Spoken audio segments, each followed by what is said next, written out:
Bro, when people, what I got from that is he's a hater. If you don't know me as a person, let's say you don't like me. You don't know me. You feel me? And I don't give a fuck. Him. Everybody including Will. I mean, Will. Fuck. Gervonta Davis speaking about you. Is that ever a possible fight? Yeah, if he want to dare to be great. I mean, leave them big guys alone. Stop trolling them, right? They're best 147 pounders in the world, and they're the best 140 pounders for a reason. Right after Terence Crawford shocked the boxing world by taking down Canelo Alvarez, the buzz should have been all about celebrating that historic triumph. But instead, Gervonta Davis stirred the pot. On X, he boldly claimed that he could take Crawford himself, saying, "I'll swing on him for real." Davis didn't hold back. He doubled down on his confidence, daring critics to watch him in action. He vowed to train harder than ever, insisting he's hungry for respect in the sport and a legitimate shot to prove himself. According to him, a win over Crawford would instantly solidify his place among boxing's elite, and of course, the reaction was swift. Analysts slammed Davis for his comments, pointing out that even if he didn't want to hand out praise, he should at least show respect. Crawford had accomplished something very few believed possible, defeating Canelo decisively. To dismiss that achievement, critics argued, was not just tone-deaf, it was downright disrespectful to a fellow fighter who etched his name into boxing history. That if you want, I can also make an even punchier, 45 to 60-second YouTube-ready version that hooks viewers immediately and ramps up the drama. Do you want me to do that? Dominated a first ballot Hall of Famer, a 4-division champion, a 2-time undisputed super middleweight, and was the reigning undisputed 168-pound super middleweight world champion. Superstar boxer, Saul Canelo Alvarez, who is now 63 wins, 3 losses, 2 draws, 39 wins by way of knockout. And Gervonta Tank Davis, I'm not even going to read off his accolades, because what he did is just nasty work. And this is your king that y'all be praising. Gervonta Tank Davis, instead of applauding the accomplishments, just tip your hat. Just tip your hat. Hey, salute. And if you don't want to salute him, guess what? Just don't say nothing.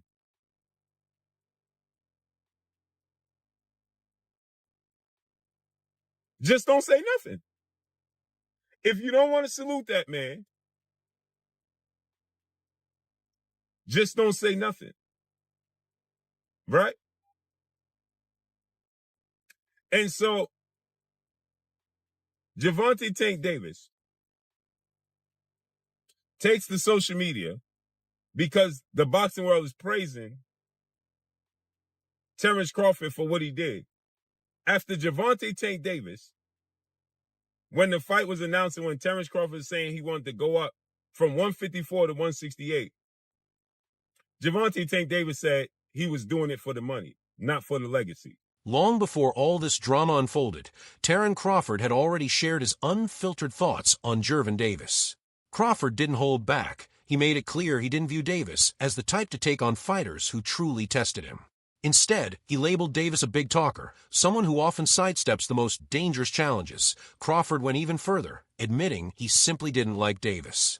That meant that if these two ever stepped into the ring, it wouldn't just be about titles or records. It would be personal, with tension running far deeper than the sport itself. That if you want, I can now combine this with the previous section into one fluid, dramatic, He would never even think about to come up to 154. All right, what about 47, though? Yes, if he get to pick his opponent. But Tank would never come from 35 to 54. Y'all got into it on social media around that time. Is that just you being competitive, like when that happens? Or is it like... I just really don't like that dude.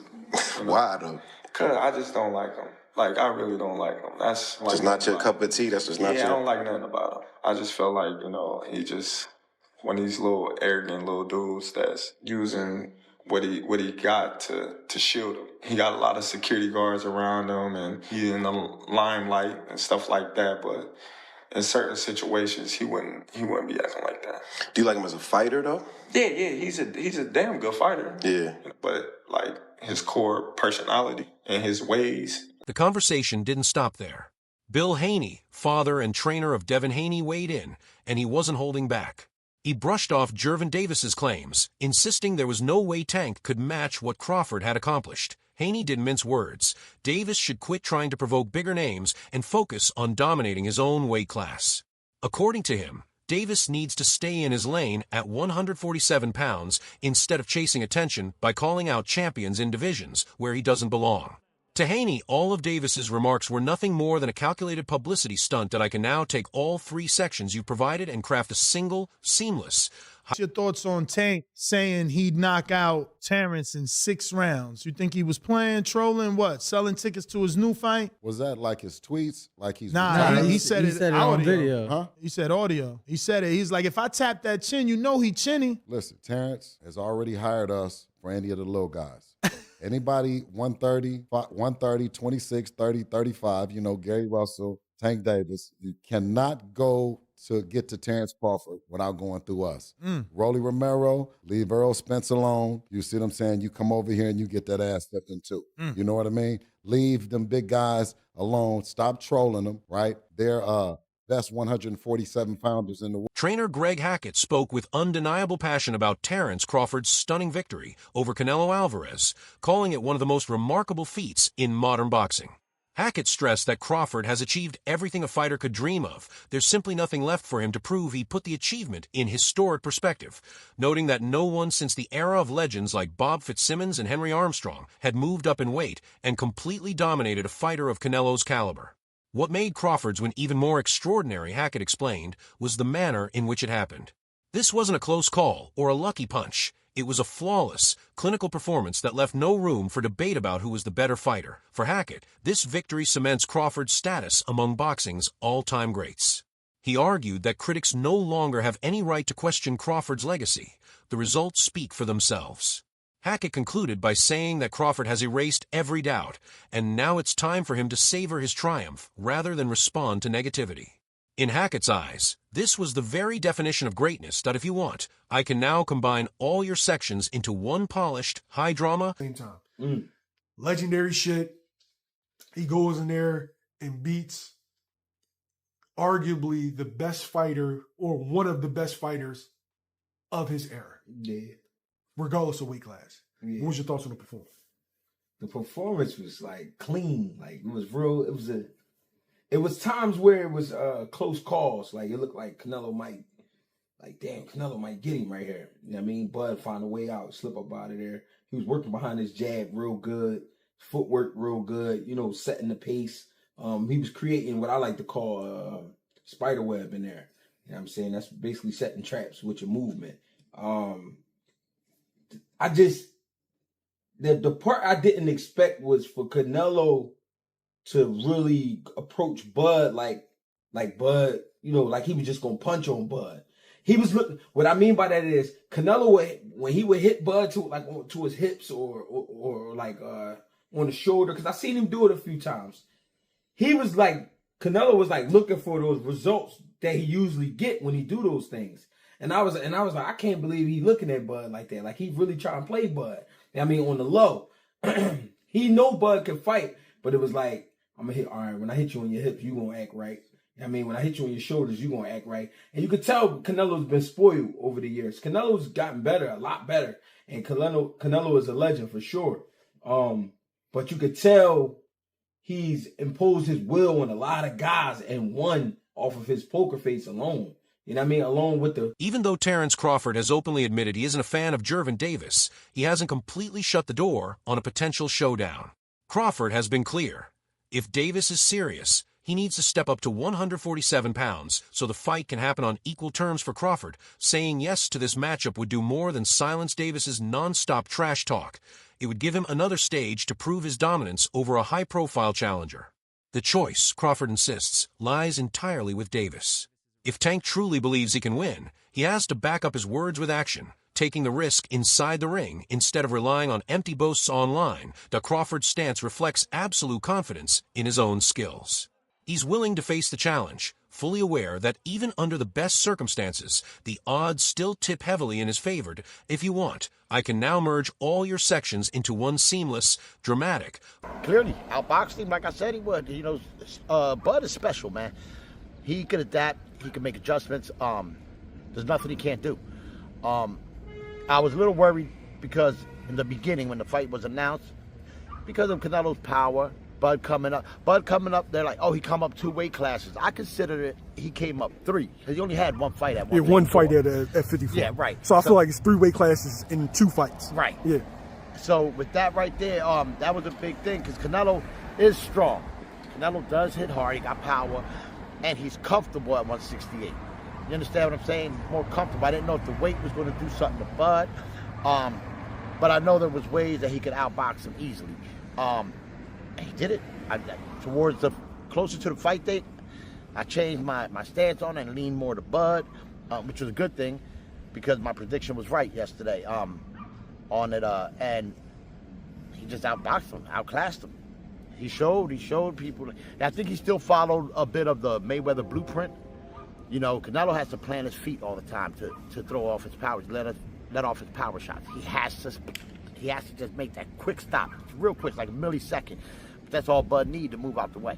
Bud sets him up to get a reaction. By the time Canelo goes to throw that punch, Bud slips to the side and catches him that way. Bah!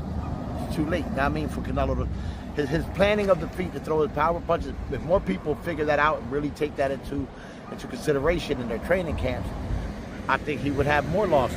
But a lot of them fear the power. Even after achieving a feat few in boxing history have managed, analysts noticed that many fans and commentators hesitated to give Terence Crawford his full due. They pointed out that a lot of this hesitation stems from long-standing favoritism toward Canelo, who has enjoyed massive admiration, especially in Mexico. In contrast, Crawford, as an African-American fighter, has often had to fight against unfair bias. For many critics, the response to his victory revealed something deeper than the sport itself.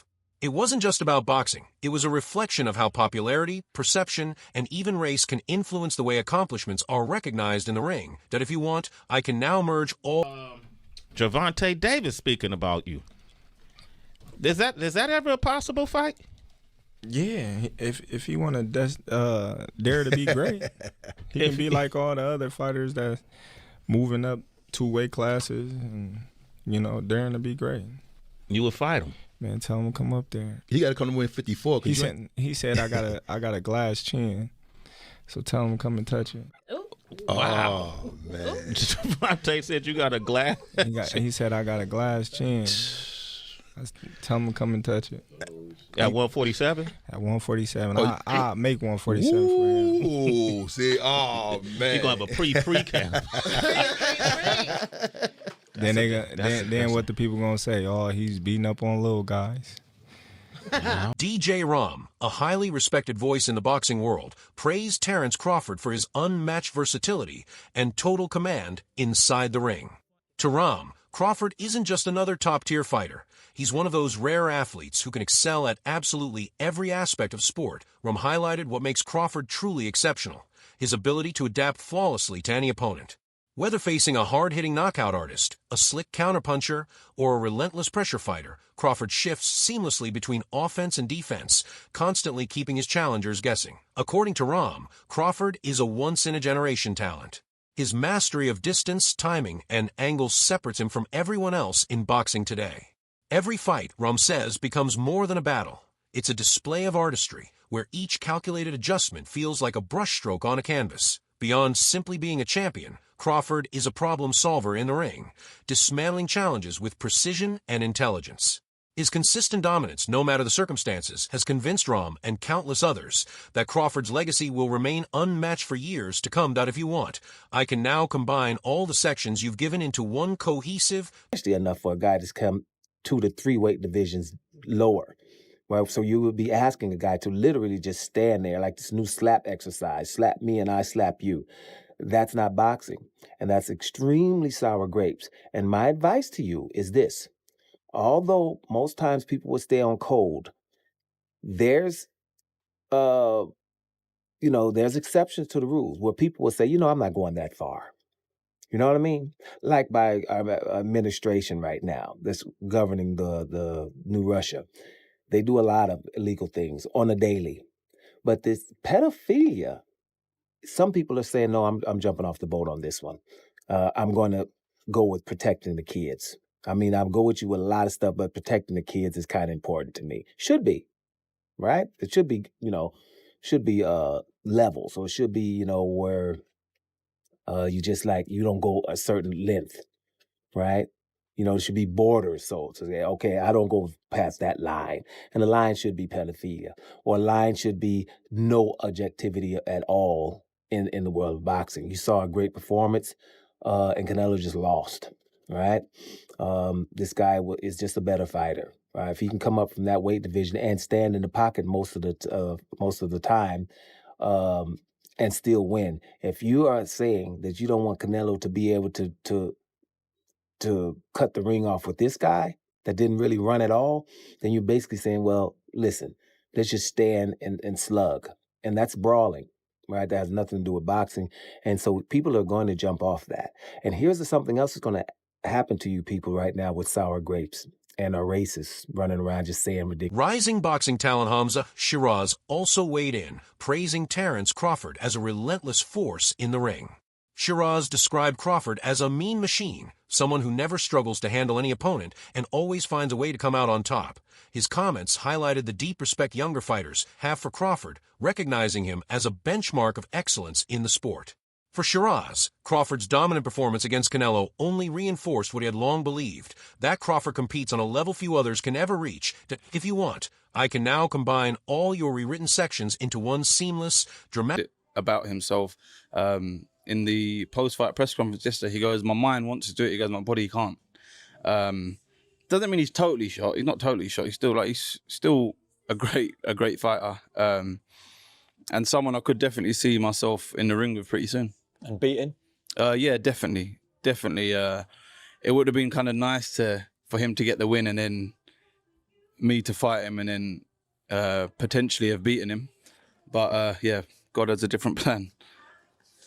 Look, it still could be Canelo. I don't know when. The plan's obviously a little bit ruined. But do you believe you'd stop Canelo Alvarez, Hamza? Do I believe I'd stop him? I believe I've got a good chance of doing so. Crawford's longtime trainer, Brian Bo McIntyre, also shared his perspective on what might be next for the champ. He made it clear that Crawford isn't likely to chase a fight with David Benavidez. Instead, McIntyre suggested that Crawford could simply step back, enjoy some well-earned rest, and avoid unnecessary challenges. His comments highlighted a key point. Crawford has earned the right to make choices on his own terms. With nothing left to prove inside the ring, he can focus on protecting his legacy and pursuing personal goals without feeling pressured by critics or outside expectations that if you want, I can now take all the rewritten sections you've given and merge them into one cohesive, dramatic... Benavidez can make 168. Maybe he has plans or ideas of maybe trying to match up Benavidez and Terence Crawford. No, man. No, we ain't doing that fight. Maybe planning on vacating the belts? No, we ain't gonna vacate the belts. We just gonna sit where we need to sit for a minute, and then, just like I said, get back in the gym and do our thing. Honest? Absolutely. And he don't want none. 4, no. So what does this performance prove about the end of sparring? You guys were largely I told you silent it don't about make no difference. Didn't I say it? I said that don't mean shit. I don't give a damn about that. Yeah. I said that, didn't I? In one of those interviews, I said that. Don't mean shit, because he's no Bud Crawford. I'm not taking nothing from innocent, Bozy. Legendary heavyweight Evander Holyfield also shared his thoughts on Crawford's stunning win. He applauded Crawford's performance, highlighting his impeccable timing, slick footwork, and sharp ring IQ. Holyfield emphasized that Crawford showed a level of skill that sets him apart from ordinary champions. To him, the victory over Canelo wasn't just another win. It was a masterclass, a reminder of what truly great boxing looks like. Coming from a legend of Holyfield's stature, this praise carried enormous weight and reinforced Crawford's place among the sport's elite. If you want, I can now combine all your rewritten sections into one complete, high-drama, fully original YouTube script that flows naturally from the Davis controversy, through reactions and praise, to Crawford's historic triumph and legacy. It would be ready to post. Do you want me to do that? What do you think of Crawford's performance over Canelo? It was super. Super. Because the thing is that when you got both of the guys are good. Right. I just think that when you have two guys, the smaller guy is a guy that don't have the punching power, but he has the skills that's necessary. Crawford. To yeah. So you were very impressed with his performance? Would you say? Well, yeah.